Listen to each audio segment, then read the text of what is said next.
There are people who change your life, often quite by accident, and sometimes with no idea at all that they're doing so. I doubt if I'd be doing what I'm doing today, living where I'm living today, and writing what I'm writing today, if it hadn't been for Bob. I met him in the Luangwa Valley in Zambia. He was one of those extraordinary European people who crop up in the wild places of Africa, as willingly trapped as flies in a cuckoo pin. Many people thought Bob was mad, bad, and dangerous to know, but me, I'd have faced an angry lion with him. In fact, I once did, but that must remain a story for later on. Bob was the son of a Swedish aristocrat, inheriting the title but very little else, so he was formally Baron Robert Stjernstedt. His mother was a Welsh architect, doing her best work in the post-war years, rebuilding Britain for a peacetime world. He went to Manchester University, where he studied entomology.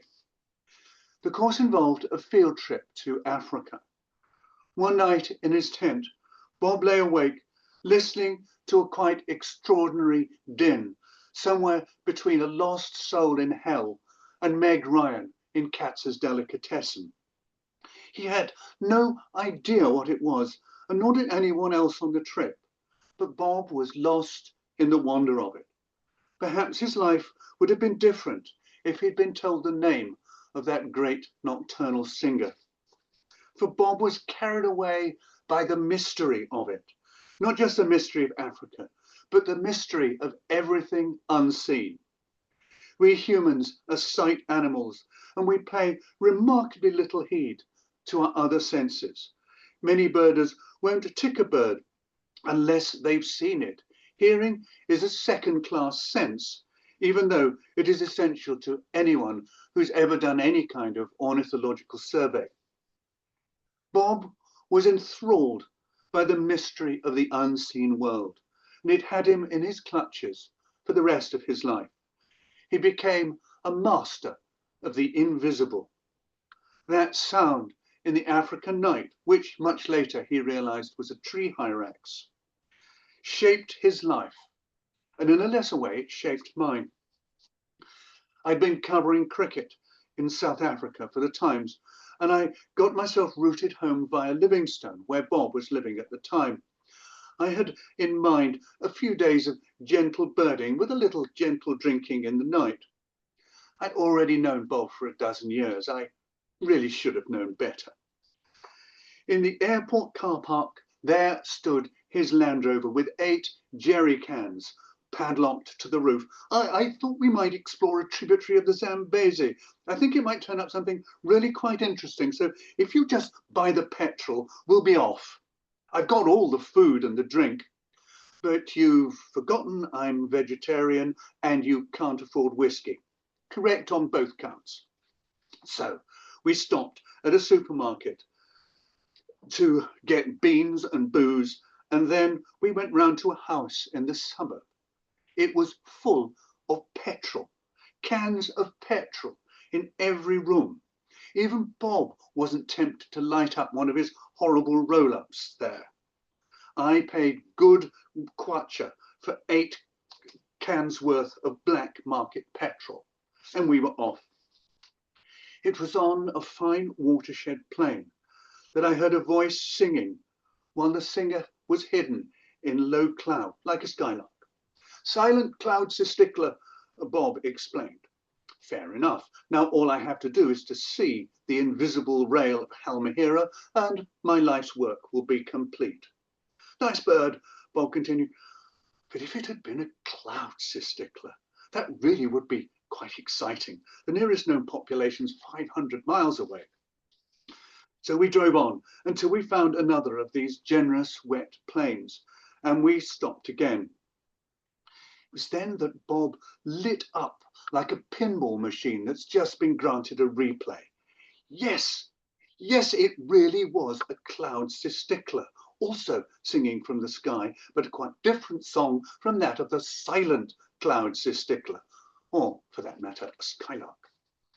So we spent the rest of the day hunting the damn thing down. It landed with all the reluctance of a skylark, and when it did so, it naturally disappeared. When we approached, it took off again. But in the end, we found him and took an exact field description, or at least Bob did. And if you take the trouble to look in the Zambian bird atlas, you'll find that rogue population of cloud cystictas on the map, attributed generously to R.J. Stjernstedt.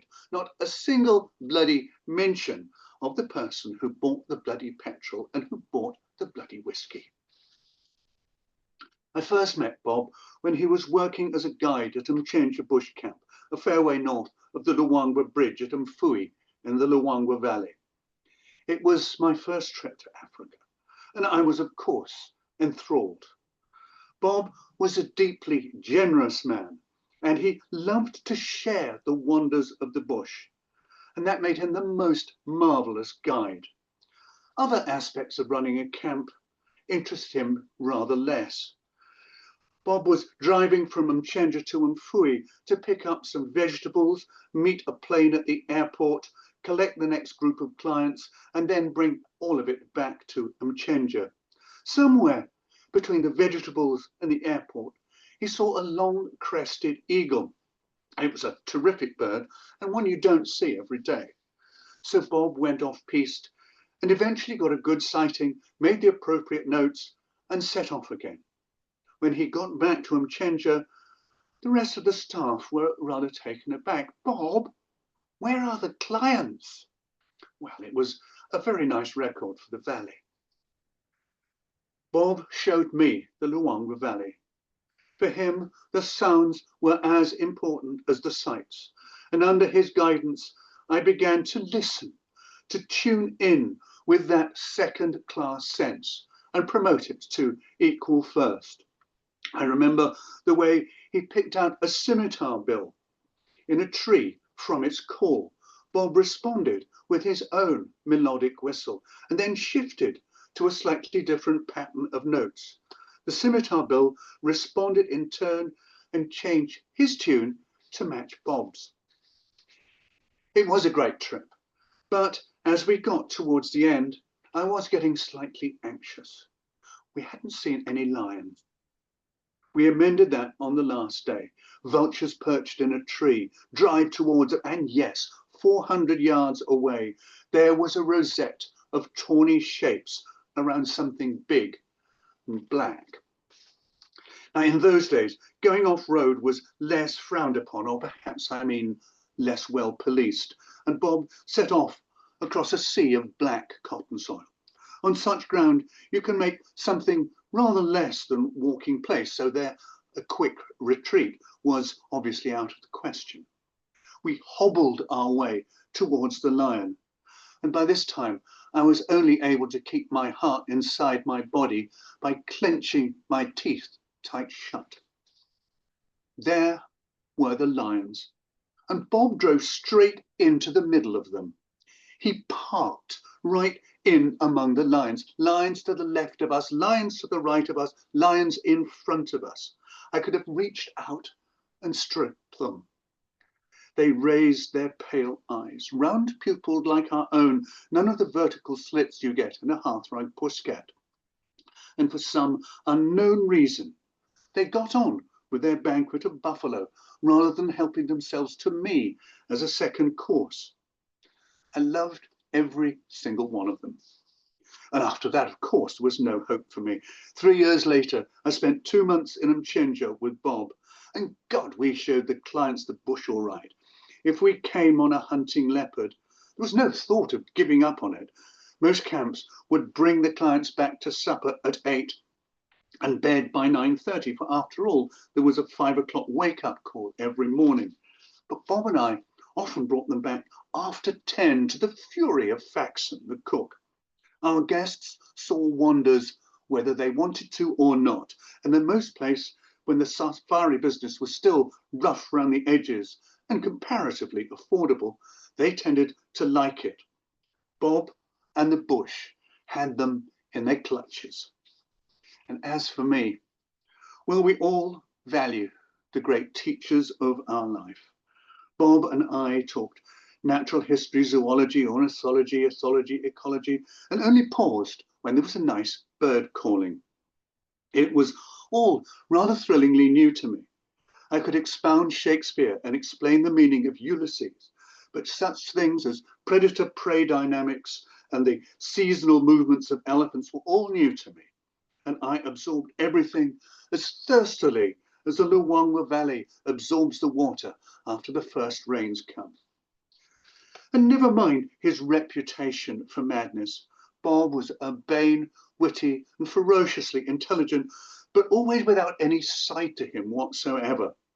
He was always treated me as a colleague, never a pupil. And what mattered was the bird, always and sometimes only the bird. This got him into trouble time and again. But this sense of priorities enriched his life, and it certainly enriched mine. One day when we had no clients in the camp, we would generally find something funky to do. So one day we set off in pursuit of indigo birds. There are 3 species of these in the valley: village, dusky, and codringtons. They are very small birds, and out of the breeding season, they're indistinguishable one from another. Only you can tell them apart on call. They're nest parasites like the cuckoo, and they mimic the calls of their hosts. So you can tell which species of indigo bird it is if you happen to know the call of the host and which host is applicable to which species of indigo bird. Bob managed to get all 3 in a single morning, and if that's not virtuoso birding, I don't know what is. There are a million Bob stories. When old Luangwa hands meet, there usually comes a point when a Bob story must be told. And an awful lot of them are actually true, because I know, because I've been part of some of them.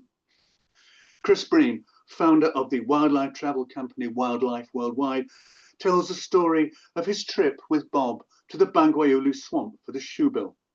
Well, not so much to the swamp as into it. They were rescued by villagers who dismantled a hut and used the king pole to lever them back onto the sunken causeway. The Land Cruiser, borrowed, suffered a buckled chassis and was never quite the same again. All the time Bob climbed a tree to see an eagle's nest and fell to the ground, spent the night unconscious in the middle of the bush, somehow survived uneaten, and, versions vary, was next seen walking into the bar at Kapani, covered in blood and politely requesting a beer.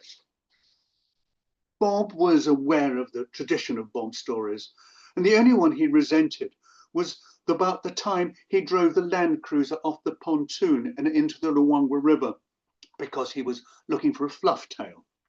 He always maintained that this was the fault of the people handling the pontoon. Bob, Chris, and I, along with Aaron Mushindu of the Livingstone Museum, made a glorious expedition to the Northwest Province in search of Pearson's Sistitla. We came back with some serious adventures and a long series of records for the Atlas. It would have been a better, if less memorable trip if Bob had remembered the shifting spanner, the paraffin, apparently that was my fault, and the bit of tube that completes the tent frame. But I will always fight against any Bob story that makes him out to be a fool or a madman. He was, in his way, a genius. Bob was enthralled by everything in the bush and could talk with knowledge and delight on every scrap of life that the valley contains. He left a life work of ornithological records and of recordings of bird signs, all of which he donated to the British Library of Wildlife Sounds. And he showed countless people countless wonders, wonders that you could perceive with your ears as well as your eyes. He brought alive the unseen world again and again. He revealed the truth that it's not just the superstars that matter. What the Luangwa Valley and all of nature is about is not a single species, but the teeming everythingness of it all. The brew that calls as the lions move on, the sweat bees that tease you as you watch them, the tree under which you have parked, and the termites that made the nest all around it. It's all enthralling. It's all worth hearing about and learning about. And all of it is absolutely fucking wonderful. And I've been trying to write all that ever since the day Bob first drove me into the middle of those lions. Oddly enough, I found the clue to Bob while reading a book about Shakespeare. There is a difference between wonder and madness, though they may be mistaken for each other. Bob had, to a greater extent than anybody I have ever known, the gift of wonder, childlike but never childish, and with a child's indifference to danger or discomfort when the experience of wonder was on him. Bob perceived the wonder of it all at a far deeper level than most of us, but he was able to share that wonder and make us all co-conspirators in the deep and dangerous plot of nature. Bob also taught me how to stare with my ears. One day, there being no clients in camp, Bob and I drove off to do a spot of birding. The previous evening, I had claimed that I could pick out the stallion from any breeding group of zebras within 10 seconds. So every time we saw zebras, Bob stopped the vehicle and I picked out my stallion candidate. We then peered pruriently at the undercarriage and through our binoculars until we had a firm diagnosis. Male, definite male, yes, yes, definite male. We reached a point on the river a good way north, and there we found red-billed teal, a mildly unusual bird for the valley. So that was all in its way very satisfactory. Bob then started the Land Cruiser. Or rather, he didn't, but no big deal. Pass me the wallet of tools in the glove compartment, Simon. Bob had it right in no time. We started up and cruised back, stopping to stare intensely at small brown birds and at the undercarriage of zebras. We were within a few hundred yards of camp when the vehicle went lame on us. Another routine emergency, puncture. I climbed into the back and passed Bob the Tanganyika jack. I'll need that wallet of tools again. He never gave them back to me. I bloody did. He bloody didn't. They'll be on the riverbank where we saw the teal. Well, we'd better walk, I suppose. Back to the riverbank? It'll take us 3 days. No, to camp. I've got plenty of spare tools in camp. So, unarmed as we were, we set out on foot through the bush, precisely as you're always told not to. But just about the first thing we saw was a lioness. She was lying flat out like a cat on a hearthrug, and she never as much as lifted her head. I loved her. So we altered course, making a dogleg to avoid her, and we aimed straight at the river. Once there, we turned right and followed it towards camp. I could just about make out the shape of the huts as we crossed the Shambo River, a tributary to the Luangwa dry at this time of year. It was as I was climbing the far bank that it happened. A nuclear explosion, rather drastically localized, a combretum bush detonated before my eyes and became lion. Huge, black-maned, deeply shocked and utterly furious. I was, I suppose, about a cricket pitch away from him, say 20 yards, though it seems a lot closer in my memories and sometimes still in my dreams. But here's the thing. I didn't cut and run. I wasn't even frightened, well, not then. I did absolutely nothing. I locked, just staring at the angry lion, me looking at him, looking at me. So here's how to bring the story to a close when I'm telling it around the campfire. And I looked into his eyes And it was like looking into a fruit machine. Fight or flight, fight or flight, fight or flight. And then in the end, it came down jackpot, flight. The lion spun on his hips, revealing balls like footballs. And then he ran 20 yards away to an eminence a bit further away from us. And from there, he lashed his tail and snarled his fury at us. There followed one of those lifetime 10-second pauses. And then Bob said, "Definite male." Thank you all very much.